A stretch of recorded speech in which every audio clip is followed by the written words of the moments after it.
Maintenant, peut-être que Moshe, il a dit Kohamar Hashem, Tzipi ma chérie, Kohamar Hashem, ce soir on mange du poulet. Peut-être, j'en sais rien. Mais nous avons un grand principe de la Torah. C'est la source numéro 1 dans la feuille. Et j'ai pas encore présenté la feuille, mais dans 2 secondes j'y viens. La source numéro 1 nous dit Nevoa sheutzrecha ledorot nichteva, ve nevoa shelo utzrecha ledorot lo nichteva. Une prophétie qui sert les générations a été mentionnée dans la Torah. Une prophétie qui ne sert pas les générations, c'est-à-dire qui sert au moment X, c'est très bien, mais c'est pas mentionné dans la Torah. Quoi, il y aurait des prophéties au-delà du Tanakh? Évidemment. Dans le Tanakh sont réunis à peu près 48 prophètes, pas à peu près, 48 prophètes. Combien il y a eu de prophètes en tout, dans toute la période de la prophétie? Nous dira le Talmud dans le traité de Megillah, qu'il y en a eu 2 fois plus que de sorteurs d'Égypte. Si on admet qu'on est sorti à 600 000 d'Égypte, c'est qu'on a eu à peu près 1 200 000 prophètes. Et pourtant, on n'a pas 1 200 000 livres. Vous allez me dire, déjà, avec les 24 livres du Tanakh, on a du mal. Alors t'imagines si maintenant, il y a 1 200 000 prophètes qui viennent avec leurs livres. C'est-à-dire que la majorité des prophètes, ils ont prophétisé des choses qui étaient importantes pour leur époque, mais qui n'avaient pas une incidence pour les générations. Alors pourquoi je fais cette introduction? Ça veut dire que ce qui est, oui, marqué dans la Torah, va avoir une incidence sur moi. Ok? Et pas seulement pour avoir un cours de Moussar ou un cours de je vais en tirer une leçon pour ma vie au quotidien, ce qui est très bien. Mais d'abord et avant tout, le texte a une volonté de m'expliquer un cas. On est sorti d'Égypte. Sache que c'est comme ça qu'on sort d'exil. Et donc si tu comprends comment on est sorti d'exil de l'Égypte, eh bien tu comprends comment on sort de l'exil de Rome aujourd'hui. Besséder? Alors, la feuille, le cours, je l'ai baptisé, regardez bien, je fais appel à votre culture littéraire française, Docteur Moshe et Mister Rabbeinu. Eh oui. Alors, à vous de voir qui est Jekyll et qui est Hyde, hein.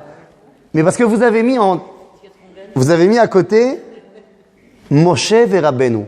Et a priori, il n'existe pas 2 termes plus antinomiques que ces 2-là. Moshe et Rabbeinu. On va voir de quoi on parle. Je vous propose de rentrer maintenant dans le vif du sujet. Le Goël, le libérateur. Alors, avant de parler de lui, qu'est-ce que vous savez de Moshe? C'est quoi son métier? Berger.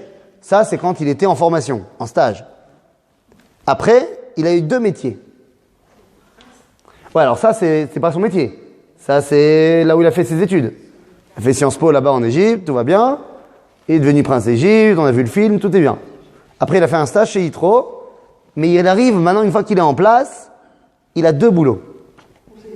Conseiller de qui? Mégaillère de qui? Il est d'un côté le libérateur, le patron, le chef. Bon, mais il y a un autre truc que Moshe il a fait dans sa vie. Ouais, il nous a donné un truc, je crois.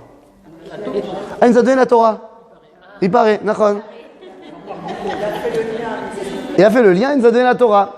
Maintenant, ça veut dire que Moshe, il va faire 2 travaux, il va remplir 2 missions qui, a priori, sont complètement aucun rapport l'une avec l'autre. D'un côté, il est le libérateur national. En d'autres termes, c'est une figure politique. Et d'un autre côté, c'est également celui qui va donner la Torah. C'est-à-dire, c'est une figure pas seulement spirituelle, divine. Isha Elohim. Il va faire le lien avec le divin. Alors, Moshe, il a rempli les 2, mais vous êtes d'accord avec moi que c'est a priori 2 fonctions qui n'ont rien à voir l'une avec l'autre.